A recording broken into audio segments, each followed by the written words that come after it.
राम राम दोस्तों, मैं हूं अंकित सिंह। प्राइम मिनिस्टर नरेंद्र मोदी ने 2024 में जीतने का दावा इतना कठोर और इस तरीके से दृढ़ता पूर्वक कहा है कि हम ही आएंगे, विपक्ष का तो सांसें फूल रहा होगा। आज हम आपको इन्हीं टॉपिक्स के बारे में बताने वाले हैं कि भैया मोदी जी ने ऐसा क्या कहा है कि विपक्ष का सांस फूल जाए। और तो और आपको धरातल की सच्चाई बताएंगे कि क्या वाकई में मोदी आएंगे ही आएंगे। पहले तो ये सुनिए, और हाँ, ये भी हम बताएंगे कि क्यों आएंगे और ये भी बताएंगे कि क्यों नहीं आ सकते।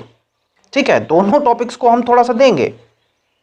खैर, यहां पे मोदी ने भाजपा के राष्ट्रीय अधिवेशन में स्पीच दिया और उस स्पीच में सबसे पहले तो उन्होंने क्या किया आपको बता दूं कि जो अब तक किया है, ठीक है, कार्य उन्होंने क्या कहा वो भी मैं बताऊंगा।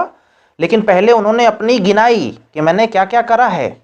जैसे ट्रिपल तलाक, जो कि बहुत बड़ा मुद्दा था, सरकारें उसको छूने से डरती थी। 370 कश्मीर से हटाना, ये भी सरकारें छूने से कतराती थीं कि भाई कहीं दंगा वंगा हो गया सरकार खत्म हो जाएगी, या फिर पता नहीं कौन से प्रेम में झूले रहते थे, ऐसा होता था ना। लेकिन 370 उन्होंने हटाया। इन्होंने कहा कि राम मंदिर, जाहिर सी बात है भाई, कोर्ट ने फैसला दिया है, लेकिन बीजेपी इस मुद्दे को लेकर के लटकी रही है, बहुत गालियां खाई हैं। तो इन्होंने कहा कि ये भी हमने करा। ऐसे ही बहुत सारा इन्होंने पहले गिनवाया, मैंने ये करा वो करा वो करा, जो नहीं होना चाहिए था वो भी मैंने करा, मतलब जो नहीं हो सकता था, जिसमें सरकारें डरती थी, वो भी हमने करा। अब उन्होंने आगे क्या कहा, कुछ विदेश को लेकर के कहा। उन्होंने कहा कि देखो, इलेक्शन आने वाला है, इलेक्शन अभी डेट भी तय नहीं हुआ है, लेकिन विदेश से अभी से हमें निमंत्रण मिल रहा है। जून जुलाई का भी निमंत्रण हमारे पास बाकी है, यानी कि वो भी लोग जानते हैं विदेशी कि आएगा तो मोदी ही, इसीलिए आगे की मीटिंग हमारे साथ रखी जा रही है।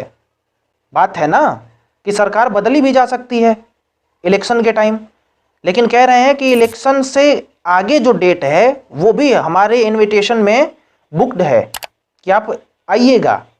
तो ये कह रहे हैं मोदी कि बाहर के देशों को भी यही लगता है, उनको भी भरोसा है कि आएगा तो मोदी ही।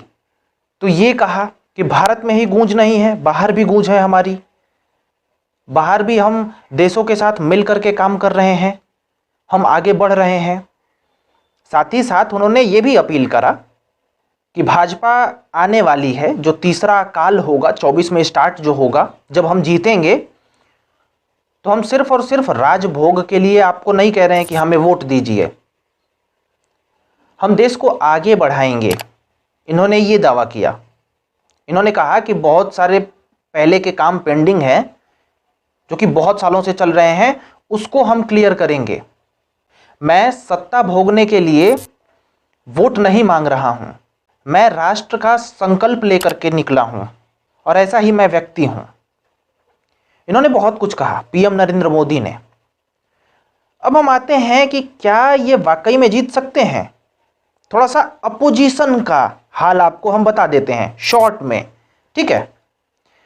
जैसे कि आपको पता है कि कांग्रेस सबसे बड़ी विपक्षी पार्टी है जो मोदी से युद्ध करने वाली है। लेकिन आपको एक बात बता देता हूं, कांग्रेस से बहुत सारे दिग्गज विधायक निकल करके बीजेपी में चले गए। कांग्रेस एक महागठबंधन कर रही थी जिसमें नीतीश कुमार भी आने वाले थे, यहां उत्तर प्रदेश में समाजवादी पार्टी भी ज्वाइन हो रही थी, बंगाल में ममता बनर्जी भी ज्वाइन कर रही थी। बहुत बड़ी मीटिंग भी हुई थी, INDIA नाम भी रख दिया गया था अलायंस का, कि हम लोग इस अलायंस के तहत सब लोग मिल करके लड़ेंगे। लेकिन वो अलायंस इतनी बुरी तरीके से ध्वस्त हुआ कि ममता से भी ना रहा, नीतीश तो बीजेपी में ही मिल गए।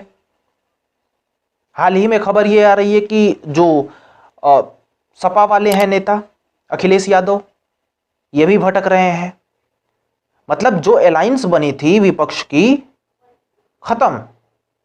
लगभग लगभग खत्म। अब कुछ चमत्कार ही हो सकता है तभी वो मिल सकते हैं। यानी इलेक्शन लड़ने का प्लान तक विपक्ष नहीं बना पा रहा है, उसको भी क्लियर नहीं कर पा रहा है। तो मेरे हिसाब से जो व्यक्ति चलने का राह ही नहीं बना पा रहा, वो इतनी बड़ी पार्टी से लड़के जीतेगा कैसे? किस बेस पे कैसे जीत सकता है? मैं तो यही सोच रहा हूं सीरियसली। आपको क्या लग रहा है कि विपक्ष टक्कर दे पाएगी? मुझे तो लग रहा है कि जो कड़ाके की एक टक्कर होती है ना, वो भी विपक्ष नहीं दे पाएगा, क्योंकि हालात ही ऐसे दिख रहे हैं। हालांकि राहुल गांधी प्रयास बहुत कर रहे हैं, अथाह प्रयास कर रहे हैं, लेकिन जो उनकी पॉलिसीज है ना, बोलते भी अच्छा है लेकिन पॉलिसीज जो है ना, वो गड़बड़ा गई है। और पहले से भी कांग्रेस की छवि जो है वो इतनी गंदी आई है एक ही साइड में, कि जो मेजॉरिटी पीपुल है यहां भारत में, उनका विश्वास हट गया है कांग्रेस से। ये मैंने जितना भी पढ़ा है, जितना भी देखा है, उसके अनुसार मैं बता रहा हूं, बाइस्ड जो मैं सोचता हूं। हालांकि जितना मेरे को बोलने का अधिकार है उतना आपको भी बोलने का अधिकार है। मैं वीडियो में बोल रहा हूं, आप हमारे कमेंट सेक्शन में बताइए कि क्या आप सोचते हो, बाइस्ड होकर बताइए, किसी भी पार्टी का पक्ष लेकर के नहीं। बाकी क्या आपको लगता है कि मोदी जो कॉन्फिडेंस से बोल रहे हैं वो सही है? आएंगे नहीं आएंगे, क्या होगा क्या नहीं होगा, बताइए और जुड़े रहिए। राम राम।